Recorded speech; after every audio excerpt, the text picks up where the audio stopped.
doggone good blues, Mr. Humphreys. This quick video introduces the concept of a document camera and how to add one to your regular Zoom meetings. A document camera is essentially a second camera that you set up.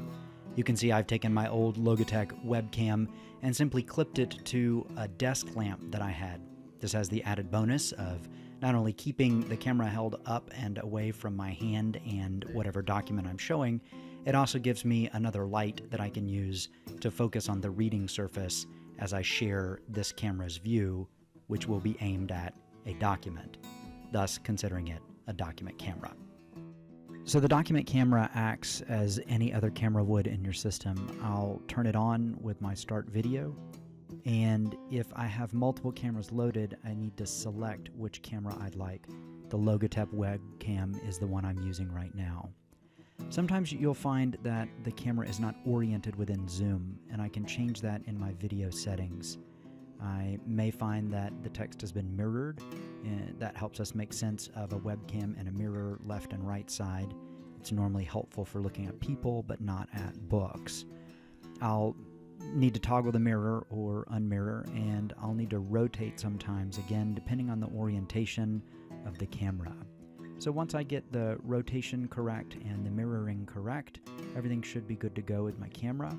And Zoom often will remember that, but if not, you know where to find it. Again, under the up tilde, under sharing your video, and you select the camera that you want. Now I'm free to use my document camera, and I can open my book, I can show students what I've marked up, and why. We can discuss what kind of marginal notes I use or why I highlighted what I highlighted. You'll notice that depending on the camera and the particular setup, Zoom may not be able to share a completely legible text.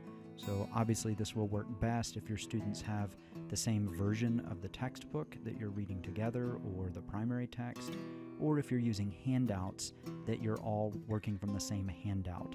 This allows the students to be oriented to the page as they would be on a document camera or a board, and you can say, you know, look, I'm working right here at paragraph 1733, and these are the things that I'm noting, and the student can find that on their own, flipping back and forth. Again, a very helpful way to set up a document camera and do all the normal things you would do, like explaining how footnotes work or introductions and what kinds of things to look for in the book. This would take the place of passing the book around in class to show them what kinds of notes you would make on that particular text. A second way that I envision using a document camera is essentially as a whiteboard. It's difficult to know how to share a whiteboard all the time with certain students, and different mix patterns for how we'll be connected to Zoom.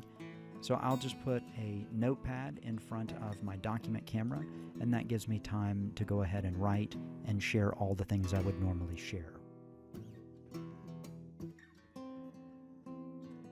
Now, as you can imagine, different pens and different paper work with different cameras.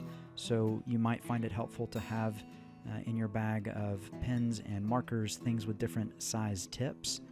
Sharpie markers have often been most useful for me when I use this trick, with plenty of paper lined and unlined depending on what kinds of things you plan on sharing on the board.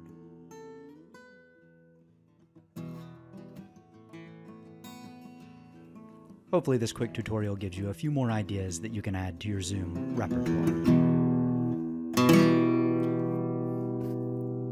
Play,